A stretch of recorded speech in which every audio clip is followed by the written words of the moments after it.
Assalamualaikum warahmatullahi wabarakatuh. Salam sejahtera buat kita semua. Syukur Alhamdulillah kita semua diberikan kesehatan sehingga bisa bareng-bareng ada di webinarnya mengubah koneksi menjadi rejeki. Pasti kepo nih apa sih isinya? Yang pasti isinya yang seru-seru dan nyaman-nyaman aja deh gitu ya. Dan saya tahu banget teman-teman adalah karyawan sehingga kita memang buat spek mungkin cukup 1 jam mungkin sambil bekerja sambil di jalan terserah. Dan ini adalah sebuah fleksibilitas yang memang kita tawarkan. Acara ini adalah kolaborasi dari Remax Fast dan Lux Living Realty, kantornya ada di Jakarta Garden City. Sebelumnya, sebelum saya memperkenalkan diri, saya ingin eh, bercerita sedikit kenapa akhirnya kita membuka webinar ini gitu. Jadi Bapak Ibu sekalian, teman-teman yang sudah hadir di sini, jadi kami itu kantor kami itu yang pertama saat ini kantor kami sudah 3. Nah kantor kami yang pertama itu jadi setelah 9 tahun kita melihat bahwa ternyata transaksi jual beli dan sewa properti itu tidak hanya membuat kebahagiaan buat pemilik, buat pembeli, buat penyewa, buat marketing apalagi, tapi ada pihak lain yang ternyata juga bisa ikut bahagia dengan adanya transaksi ini. Nah, ini yang menarik setelah kita jalanin, yaitu orang-orang yang cukup memberikan informasi gitu. Nah, awal mulanya sih kita anggap menjadi hal yang biasa gitu. Namun dengan visi misi kami di mana kami memang pengen bisa bikin perusahaan yang bisa bermanfaat bagi orang yang banyak, tapi ternyata ini bisa loh kalau diseriusin gitu. Artinya diseriusin. Bagaimana teman-teman dengan pekerjaan yang begitu pack sekarang tetap masih bisa memiliki tambahan income gitu. Nah, akhirnya kita dengan niat yang tulus ya, bagaimana kita bisa membuka peluang buat teman-teman yang bekerja, yang karyawan atau mungkin ibu rumah tangga tapi cukup pack eh, apa kegiatannya dan cukup pack jadwalnya sehingga inilah yang kita lakukan saat ini. Oke, saya mulai buka PPT-nya. Kalau misalnya sudah kebuka, mohon dikasih kode ya supaya saya bisa lanjutin.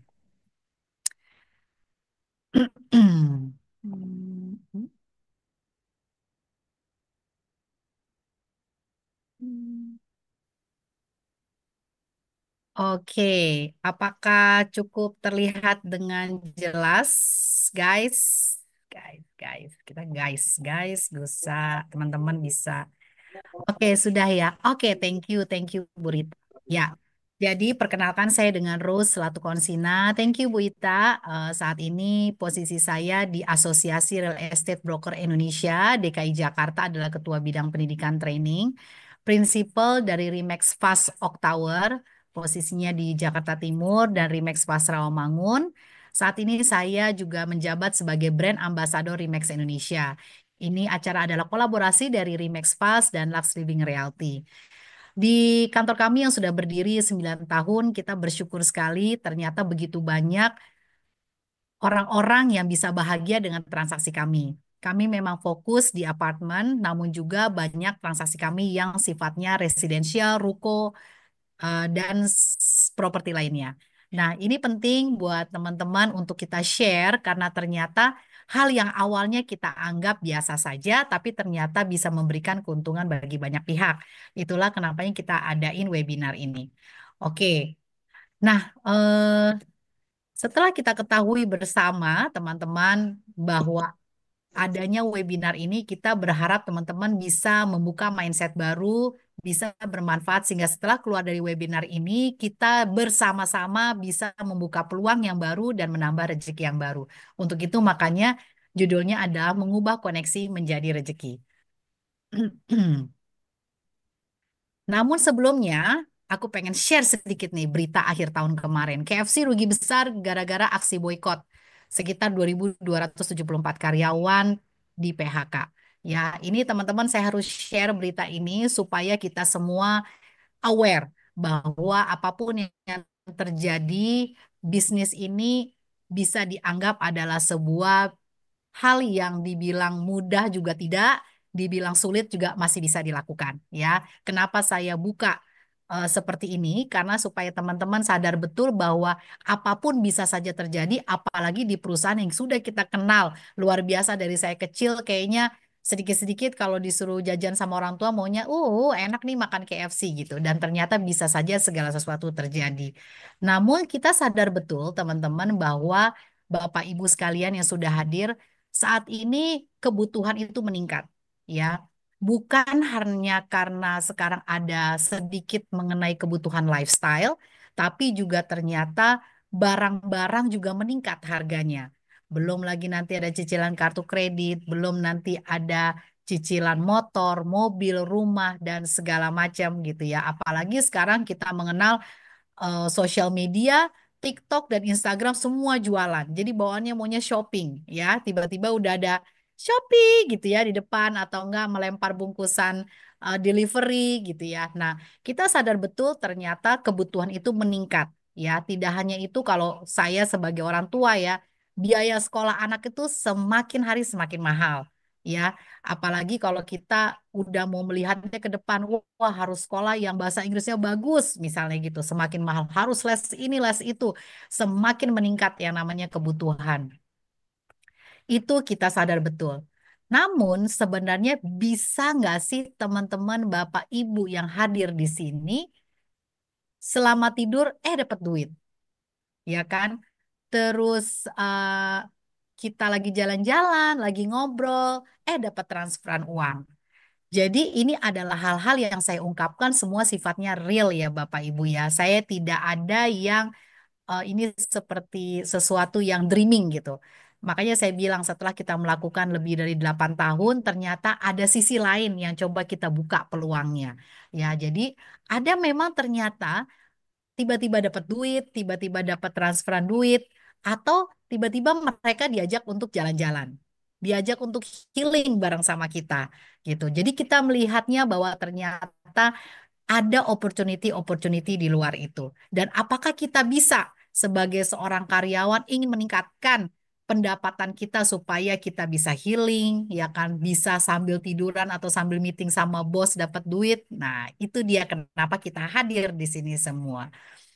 Namun kita sadar betul Bapak Ibu, ada kondisi-kondisi karyawan yang tidak bisa kita elakkan, ya. Pertama, masalah manajemen waktu. Kenapa? Karena kita tahu yang namanya karyawan itu kan dari jam 8 sampai jam 5 ada di office. Kita sadar betul itu tidak bisa diganggu gugat. Kenapa? Karena kita memang digaji. Kita harusnya loyal terhadap perusahaan kita.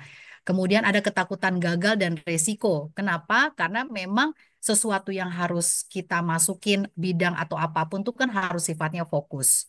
Kemudian yang ketiga, kurangnya keterampilan yang dibutuhkan. Pasti dong, saat ini misalnya Bapak Ibu adalah seorang akuntan, seorang audit, apapun itu, ketika kita mau menambah penghasilan dari tempat lain, pasti ada skill dong atau keterampilan yang kita butuhkan.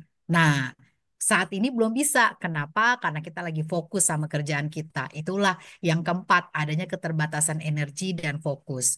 Kemudian yang kelima, kadang-kadang kebijakan perusahaan yang membatasi. Ya, kita sadar betul namanya perusahaan punya hak dong untuk memberikan aturan main. Nggak boleh ya dapat apa punya kerjaan tambahan, side job, semua harus fokus. Wajar, itu adalah hak sebuah perusahaan. Atau yang keenam, yang sering terjadi juga nih, kalau kadang-kadang karena saya seorang coach, kadang-kadang ada yang mau datang ke saya dan nanya, bisa nggak sih jadi agent atau nggak belajar pengen bikin restoran, pengen bikin bisnis gitu. Ternyata mereka tuh kurang rencana atau tujuan, mungkin karena kebanyakan duit, ya, atau nggak yang penting gue mulai. Nah, hal-hal seperti itu kan yang bisa bikin kegagalan ketika kita memulai sesuatu. Yang ketujuh adalah kurang bisa mengelola keuangan. Ini sebenarnya semua orang bisa saja kurang bisa mengelola, nggak mesti karyawan ya, entrepreneur seperti saya juga masih terus belajar how to manage our cash in, bagaimana manage cash out kita, semua operasional pasti semua belajar. Yang kedelapan adalah sulit beradaptasi dengan teknologi. Kita sadar betul bahwa AI, digital ini benar-benar sudah menjadi sahabat kental ya saat ini. Apapun kita lakukan ya tidak lepas dengan AI. Itu merupakan sebuah komitmen kayaknya dari kita semua. Sekarang banyak pekerjaan yang menggunakan AI, ya kan, dan yang paling sering kita gunakan adalah ChatGPT dan Gemini. Yang kesembilan adalah tidak mau keluar dari zona nyaman. Betul sekali Bapak Ibu. Banyak sekali teman-teman saya menjadi karyawan memang sudah rutinitas ya pekerjaannya. Jadi jam 8 atau jam setengah 8 sudah di kantor melakukan ini, itu ada job desk-nya, ada KPI-nya, kemudian keluar jam 5 atau bahkan lembur gitu ya. Itu kan sesuatu rutinitas. Sehingga ketika kita katakan oke harus melakukan ini itu yang di luar dari zona nyamannya, yaitu menjadi kesulitan bagi seorang karyawan untuk bisa mendapatkan income lain selain daripada pekerjaannya. Dan yang pasti kurang percaya diri. Ya jelas toh kita ini kan bisa karena biasa ya. Jadi kalau sesuatu yang baru wajar. Sama kalau saya disuruh kerja seperti teman-teman nih menjadi auditor, akuntan nggak bisa. Pasti nggak pede, kurang skill segala macam. Kalau dibalik sama aja gitu ya. Nah karena saya sebagai seorang prinsipal, sebagai seorang agent property yang kita setiap bulannya transaksi ratusan sewa menyewa apartemen every month gitu ya. Jadi ternyata tidak hanya masalah pemilik, penyewa, pembeli, marketing yang terlibat, tapi orang-orang di sekeliling itu. So, kita melihat solusi-solusi yang bisa diberikan kepada karyawan untuk bisa mendapatkan income tambahan itu adalah pertama tidak perlu modal. Kenapa? Karena memang sudah pasti dong kalau dia ngeluarin modal, waduh berarti gimana tuh mengatur keuangannya ya? Tidak perlu ada target. Udah ada target soalnya dari perusahaan, ya. Terus harus fleksibel dong dari manapun. Kenapa? Karena memang dia sudah ketat di pekerjaannya, di company-nya. Kemudian tidak mengganggu pekerjaan saat ini pastinya. Iya dong, kita kita sebagai karyawan harus loyal. Kita digaji, kita diberikan bonus, mungkin kita achieve target dikasih reward, wajar. Jangan sampai mengganggu pekerjaan teman-teman saat ini. Dan solusinya juga bisa saja kita menjadi freelance. Nanti saya jelasin selanjutnya. Sehingga apa sih yang bisa dilakukan? Nah, ini bentuk-bentuk pekerjaannya nih yang kira-kira bisa membuka wacana teman-teman sebagai karyawan kalau pengen punya income tambahan. Misalnya buka usaha sendiri, punya online shop ke, bikin coffee shop ke, atau jual tas-tas pre-love, macam-macam ya teman-teman. Investasi, investasi bisa saham, obligasi, kemudian atau investasi di properti, ya kan? Menjadi agent. Agent ini bisa properti, bisa agent asuransi, atau agent apapun ya. Kemudian menjadi freelance yang saya bilang tadi, atau menjadi seorang afiliator. Nah, ini dia yang lagi keren nih namanya ya, yang lagi ngetren adalah istilah afiliator. Gitu. Dan jadi terus sekarang saat ini apa sih yang ditawarkan oleh kami Remax Fast dan Lux Living Realty? Jadi kami menawarkan untuk teman-teman menjadi seorang referral, ya, referral atau afiliator. Nah, ini kami menyadur dari pengertian Kamus Besar Bahasa Indonesia. Nah, ini sebagai seorang magister hukum, kita nggak boleh ya ngasih pengertian di luar dari yang sudah ditetapkan negara. Jadi referral itu adalah rujukan atau dalam hal ini sama halnya dengan ya memberikan info gitu ya mengenai apapun lah dengan cara apapun, konten kah, kemudian mungkin memberikan informasi gitu ya untuk membeli produk dari seseorang. Nah, ini yang sekarang kita coba tawarkan adalah menjadi afiliator. Artinya adalah orang yang melakukan afiliasi, yaitu mempromosikan produk atau jasa perusahaan yang itu kami, Remax Fast bersama Lux Living melalui apapun itu mau nge-share, mau apapun, mau tiba-tiba temennya diajak datang, malah lewat sosial media, itu terserah gitu. Jadi inilah yang coba kita tawarkan sama teman-teman, menjadi seorang afiliator. Kenapa menjadi seorang afiliator ya? Nah, ini dia alasannya. Pertama, jadi orang afiliator nggak perlu punya toko, ruko, kios, atau apapun, atau tempat buat naruh barang gitu ya.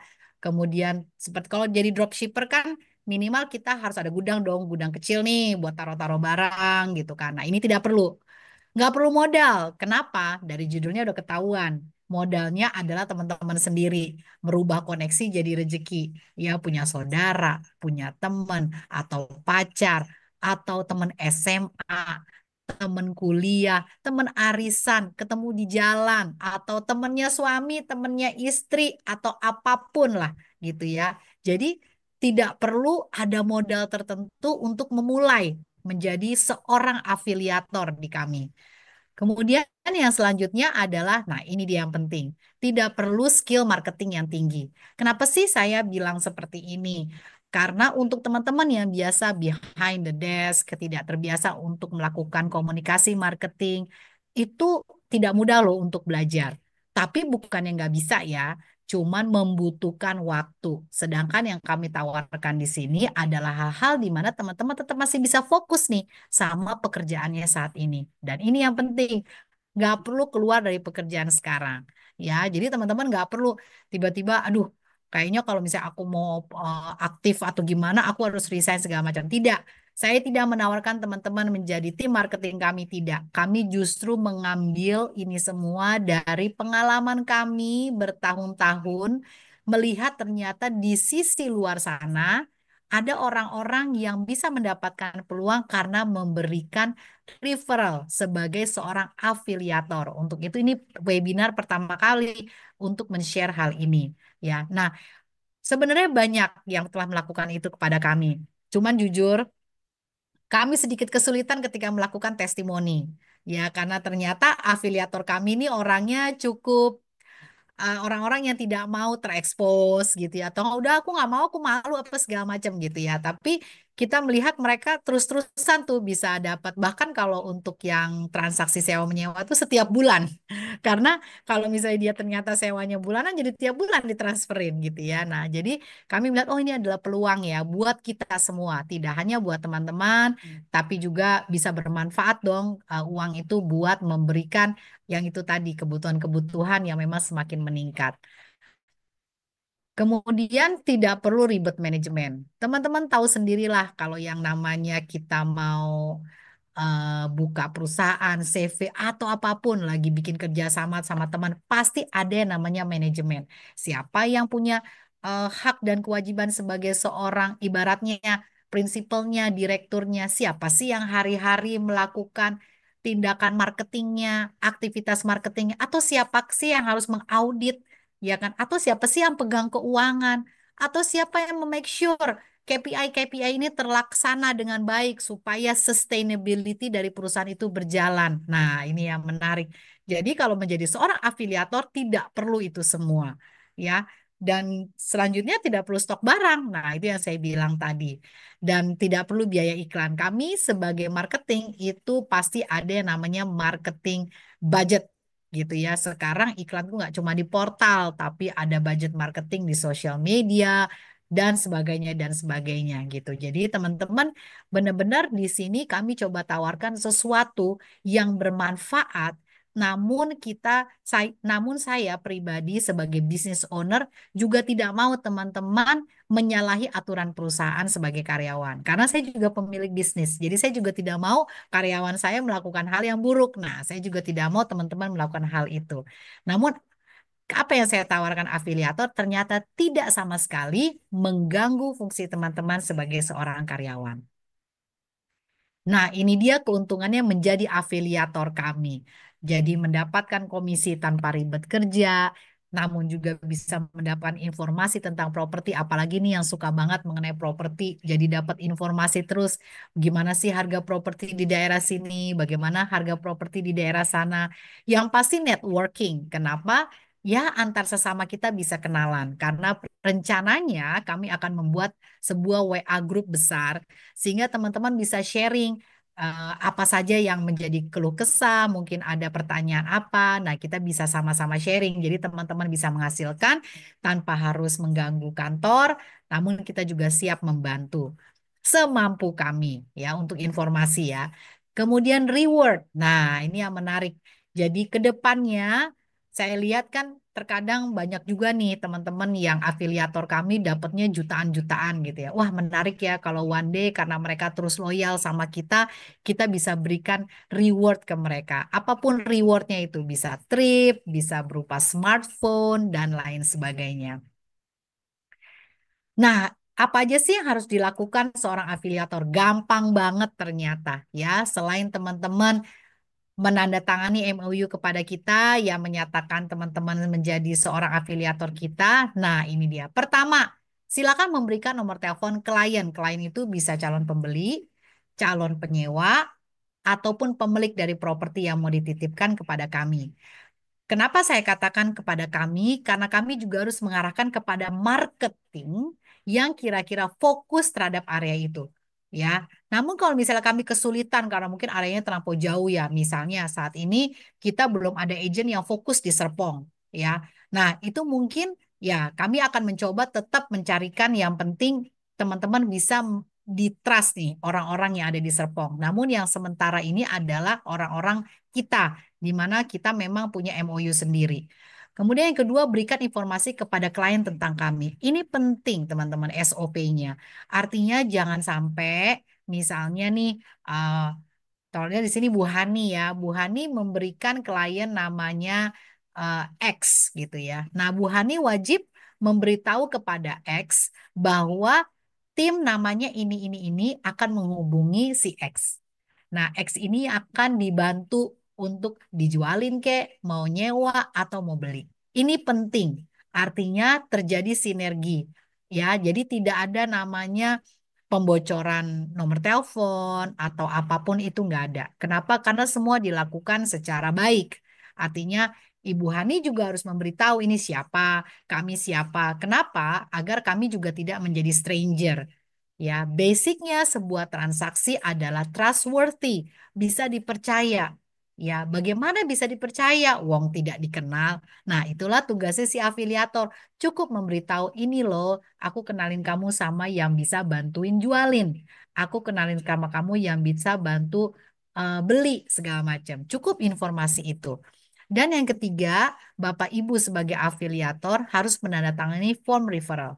Ini penting untuk dipegang kedua belah pihak. Ini yang jarang dan saya pikir tiga-tiganya tidak pernah dilakukan di tempat lain. Kenapa? Karena kami sangat clean and clear.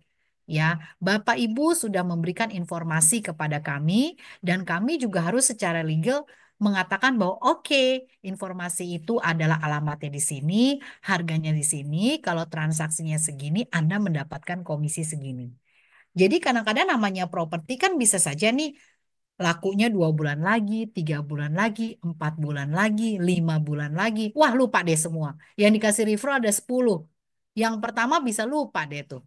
Ya kan? Nah, itulah gunanya adanya form. Kedua belah pihak memegang. Supaya pada saat nanti terjadi transaksi, nah teman-teman bisa mendapatkan haknya sesuai dengan kesepakatan di dalam form. Ya, jadi ini penting. Nggak ada yang bisa lari dari manapun. Termasuk ini adalah sebuah pakem-pakem buat kami gitu. Jadi Bapak Ibu sehingga merasa punya hak. Meskipun nanti pada akhirnya mengganti marketing, tapi Bapak Ibu adalah orang yang telah memberikan informasi. Jadi memiliki hak. Itu yang bertahun-tahun kami lakukan dan kami sangat strict terhadap itu. Karena buat kami, hak orang itu tidak boleh diganggu-gugat. Hak kita nggak boleh diambil orang, karena itu hak kita. Nah, mari kita lakukan itu terhadap orang lain. Jadi, kami yang menerima referral terhadap kami itu mulai dari benar-benar kalangan paling bawah sampai kalangan yang luar biasa gitu. Dan kami sangat cukup strict gitu. Kalau misalnya ini kan form berlaku sekitar 6 bulan, ya silakan diperpanjang lagi per 6 bulan gitu. Jadi supaya apa? Supaya semuanya juga bisa menjalankan aktivitas dan fungsinya dengan baik dan sesuai dengan aturan. Nah, itu penting teman-teman. Nah, ini adalah sedikit informasi apa-apa saja proyek yang bisa dilakukan. Saat ini kita masih bermain di Jakarta. Ini contoh saja ya teman-teman, sebenarnya banyak, tapi nggak mungkin saya tulis semua. Karena kebetulan ini adalah yang memang sudah biasa kita lakukan. Di Jakarta Garden City itu ada apartemen namanya Cleon Park, kemudian ada juga perumahan. Di Oak Tower itu bentuknya apartemen, dan di apartemen 57 itu juga bentuknya apartemen gitu. Tapi Bu, saya pengen punya, saya ada referral nih, saudara saya pengen beli di daerah Depok. Tenang, kita juga pernah melakukan itu. Kita pernah juga melakukan referral ke Bandung, dan itu juga closing. Kita pernah melakukan sampai Serpong, itu juga closing gitu. Jadi kami tidak tertutup pada suatu daerah. Namun, nah ini yang secondary memang hanya di area Jakarta. Kenapa? Karena marketing harus showing. Nggak mungkin kan setelah kita refer balik gitu. Ya kan? Jadi kalau misalnya kita memang menunjuk tim kami ini adanya di Jakarta. Ya, jadi kami sangat open terhadap segala masukan dari teman-teman karena seperti biasa, seperti yang sudah saya sampaikan sebelumnya, tujuan kami adalah bagaimana kami bisa bermanfaat buat teman-teman. Jadi kita sangat open untuk diskusi. Nah, ini sedikit mengenai contoh transaksi dan bagaimana perhitungannya. Kami sangat terbuka ya, teman-teman. Contohnya kalau di sini kita lagi memberi contoh yang ini yang secondary. Apa sih secondary? Secondary itu sudah dibeli, udah ada pemiliknya. Misalnya pemiliknya saya, pemiliknya Bu Linda, pemiliknya Pak Sigit gitu ya. Nah, kalau primary itu adalah barang-barang yang masih punya developer seperti punyanya Jakarta Garden City, seperti punyanya Somarecon. Nah, ini sedikit saja nih informasi mengenai properti. Contohnya closing rumah secondary di mana itu bukan developer harganya 3 miliar. Nggak usah gede-gede, kita cukup 3 miliar biar gampang hitungnya. Nah, kita lihat yang sebelah kanan ya. 3 miliar komisi 3%. Berarti dapatnya 90 juta. Betul ya teman-teman? Nah, teman-teman lihat lagi di bagian bawah. Di dalam sebuah transaksi itu selalu namanya ada agent listing, ada marketing yang megang si pemilik, ada marketing yang megang pembeli. Tapi kalau satu orang gimana, Bu? Ya bisa aja, berarti dia agent listing selling. Dia yang pegang owner, artinya dia yang kenal owner, dia yang masang iklan, terus dia yang bawa pembeli, itu sering terjadi gitu ya. Tapi ini biar clear.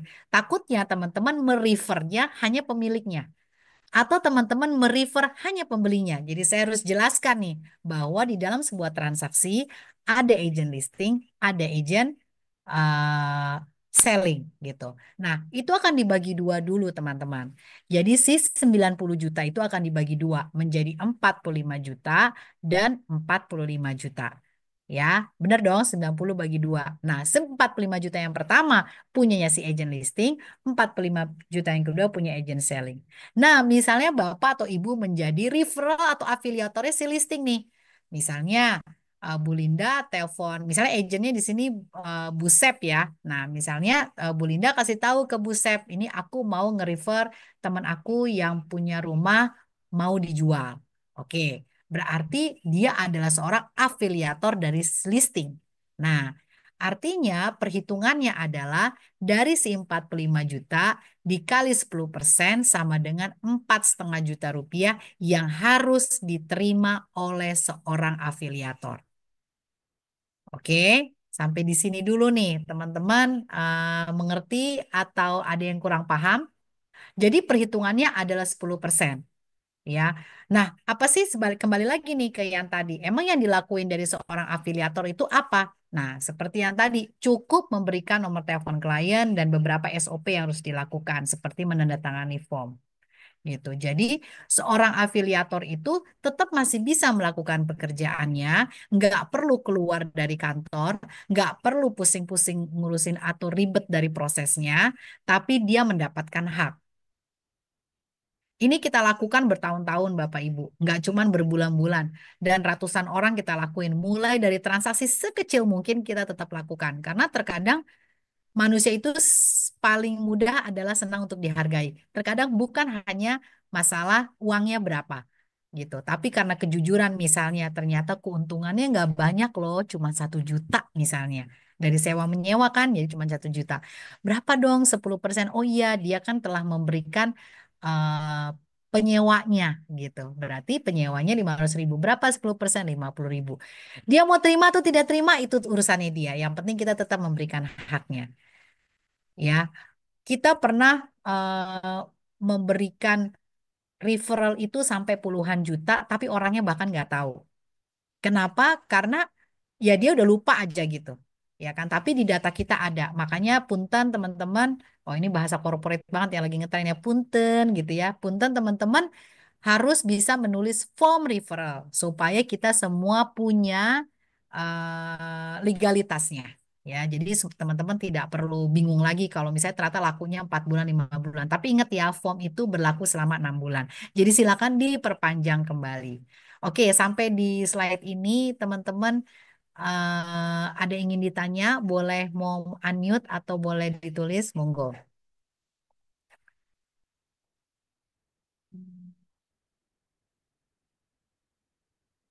Oke, kalau tidak ada aku lanjut. Ini adalah contoh secondary. Jadi secondary itu angkanya bisa sangat variatif sekali.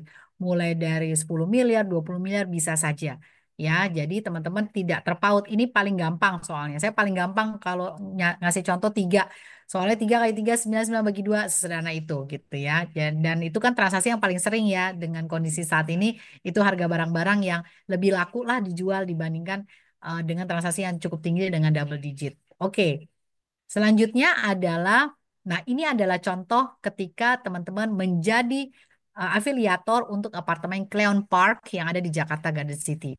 Ya, misalnya teman-teman memberikan referral untuk studio, teman-teman akan mendapatkan cash 5 juta rupiah. One bedroom, cash 10 juta rupiah. Two bedroom, cash 15 juta rupiah. Three bedroom, 20 juta rupiah. Teman-teman sebagai agent apa di sini? Nah, kalau di apartemen Cleon itu adalah developer punya, artinya primary. Jadi teman-teman benar-benar memberikan calon pembelinya gitu. Jadi ini loh kayaknya temen gue tertarik deh gitu. Kayaknya sih masih kayaknya nggak apa-apa. Nanti kan biar di follow up sama marketing kita. Nah, kalaupun nanti akhirnya dari marketing kita bilangnya, oh akhirnya closingnya di pembelian rumah. Nah, itu tinggal kita hitung kembali gitu. Jadi benar-benar bisa sangat dinamis sekali yang terjadi di lapangan gitu. Oke, oke, sebentar ya, Ibu Sonita. Sebentar, Ibu Sonita ya. Oke, saya pikir karena ini slide terakhir. Nah, jadi kita langsung buka sesi open question and answer. Oke, ya, jangan lupa untuk follow dari Instagram dan TikTok kami. Oke, thank you so much. Saya akan coba untuk menjawab pertanyaannya. Oke, teknisnya berarti afiliator harus menghubungi owner atau buyer ya, Bu, dan harus kenal. Oke. Teman-teman bisa bayangkan ya, bisa bayangkan nih. Kalau kita tidak kenal dengan pemilik atau pembeli ya, terus kita mau men-share nomor itu ke saya nih, misalnya ke Ros gitu ya. Kalau kita nggak kenal itu bisa jadi problem. Kenapa? Karena Ros ketika menghubungi nomor telepon itu akan nanya, kamu dapat nomor saya dari mana? Apalagi kalau kita ketemu yang middle up nih, yang bener-bener strict. Nomor telepon asing nggak diangkat. Sekarang kan lagi ngetren tuh, nomor telepon asing nggak diangkat, ini nggak diangkat, semua nggak diangkat. Yang diangkat cuma yang dia kenal doang gitu. Ya kan? Nah, jadi kalau tidak teknisnya bagaimana, etikanya menurut saya. Etikanya jangan pernah memberikan nomor telepon yang tidak dikenal.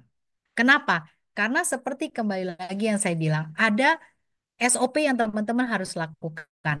Perkenalkan dulu kami kepada dia. Jadi teman-teman, misalnya Ibu Sonita mau apa nama Ibu Sonita misalnya sebagai mau memberikan referral, berarti Bu Sonita harus ngomong nih sama calon pembelinya. Oke, izin ya, aku mau kasih nomor telepon kamu ke Ros. Ros ini dari Remax Fast, gini, gini, gini, gini, misalnya gitu. Nanti dia akan hubungi ya, gitu. Ketika dia melakukan confirm iya, baru Ros yang akan bergerak, gitu. Nah, itu membuat situasi dari awal sampai akhir itu berjalan nice.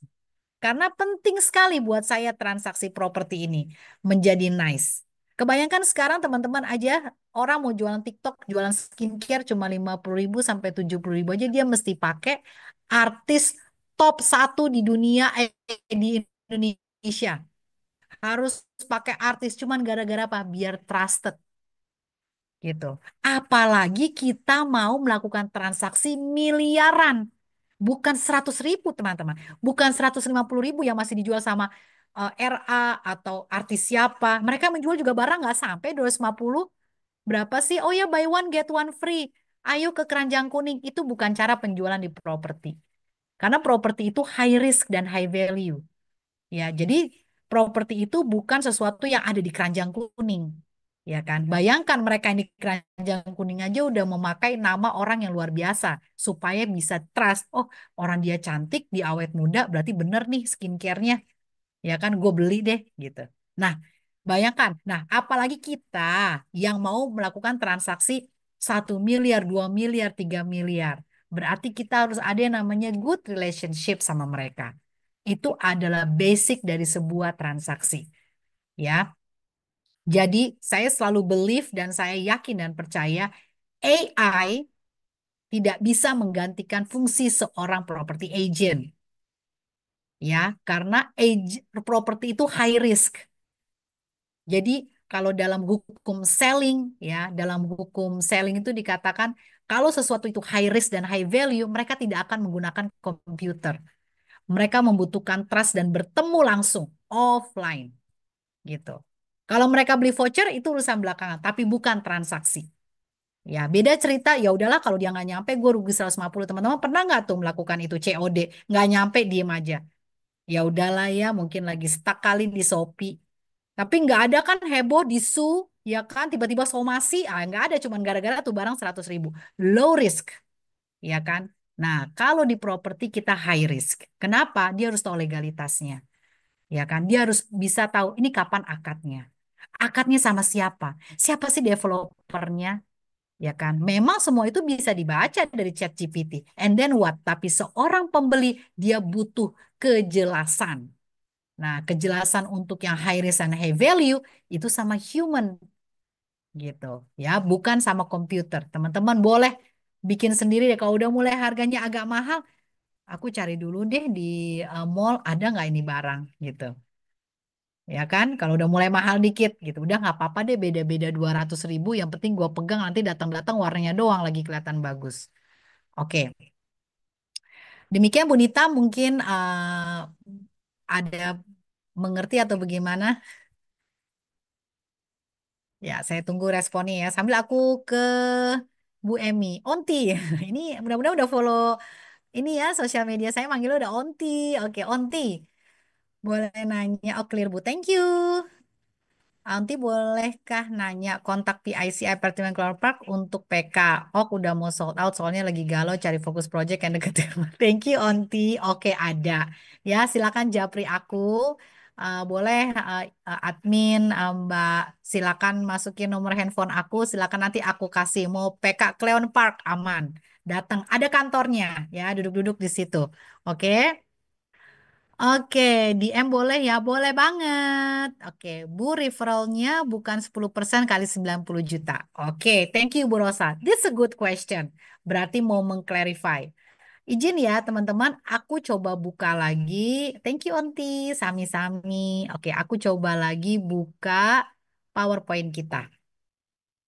Ya, kenapa tidak dari kita langsung ke bagian pembagian? Kenapa sih nggak dari 90 juta? Oke, nah ini dia teman-teman ya. Oke, berarti ini benar-benar karyawan ya, jadi tiba-tiba harus kerja gitu ya. Oke, sip-sip, silakan. Thank you Bu Hani ya. Nah, contohnya ini, kenapa tadi hitungannya tidak 90 juta ya? Jadi, dalam sebuah transaksi properti, biar teman-teman juga clear, ada yang namanya propertinya, ada yang namanya pembelinya, ada yang namanya pemiliknya, ada yang nama buyernya. Selalu ada dua bagian itu, Bapak Ibu. Dan itu biasanya selalu dua orang yang berbeda. Kita istilahkan kobrok. Tapi sering kok Bu sama? Ya iya, bagus kalau sama hitungannya jadi benar. 90 juta dikali 10%. Ya kan? Nah, kalau misalnya ternyata nggak sama gimana? Nah, ini yang terjadi. Kenapa tidak dikali 90 jutanya si 10% itu? Bisa saja tadi Ibu Rosa memberikan referralnya itu untuk yang punya rumah. Ya, contoh Ibu Rosa memberikan referral yang punya rumah ke saya nih, ke Ros. Tapi Ros harus kobrok dengan agent, misalnya namanya Pak Dedi gitu. Ya, Pak Dedi sebagai agent selling yang membawa pembelinya. Gitu. Artinya ada namanya agent selling, ada yang namanya agent listing saya dan agent selling Pak Dedi. Nah, itu kan dibagi dua dulu tuh komisinya.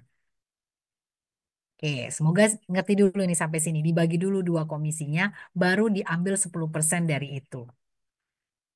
Namun apabila terjadi, contohlah ya, misalnya, tapi Bu, yang transaksi Rose lagi, tidak pakai Pak Dedi, ya kan? Nah, ini all by discussion. Namun saya mesti sangat clear bahwa dia sebagai referral listing, ya. Rose itu mencari juga pembelinya. Bisa saja si Rose dapat pembelinya dari referral yang lain, berarti Rose harus membagi itu share juga ke yang lain. Namun mesti clear enough bahwa Ibu Rosa telah memberikan nomor telepon yang punya rumah, bukan yang beli rumah. Makanya harus dibagi dua dulu. Begitu Ibu Rosa. Oke, Bu Emi tadi udah, Bu Rosa bagaimana? Apakah jawabannya cukup clear?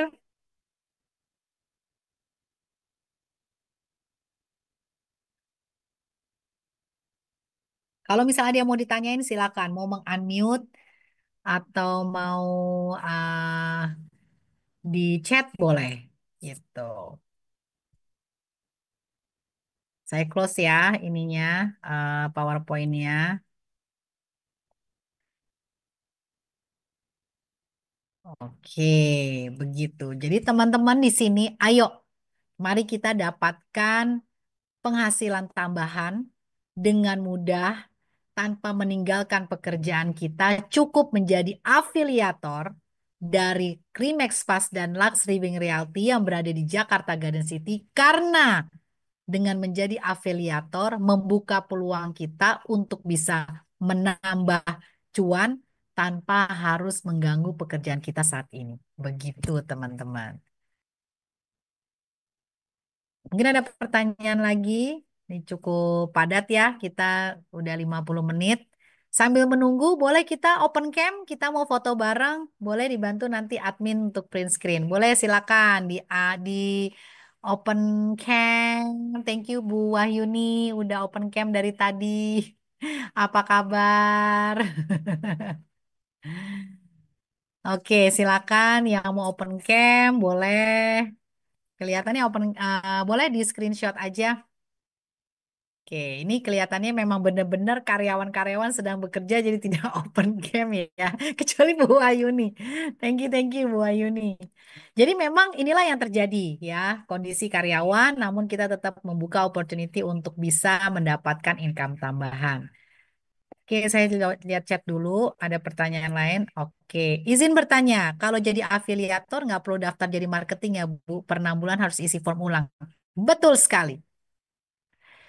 Kita bukan marketing, afiliator itu.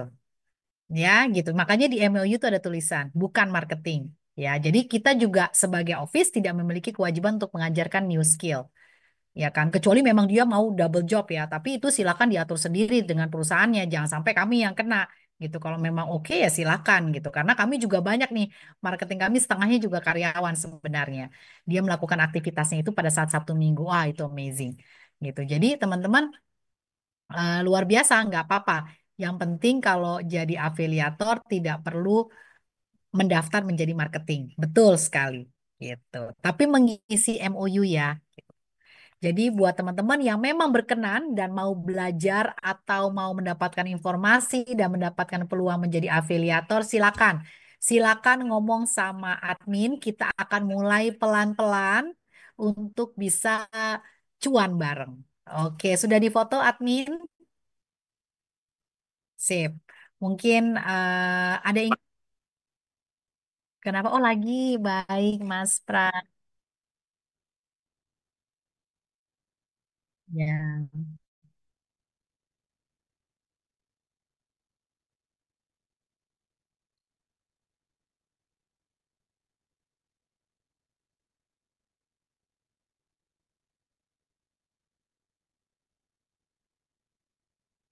Oke, terima kasih semuanya waktunya padat.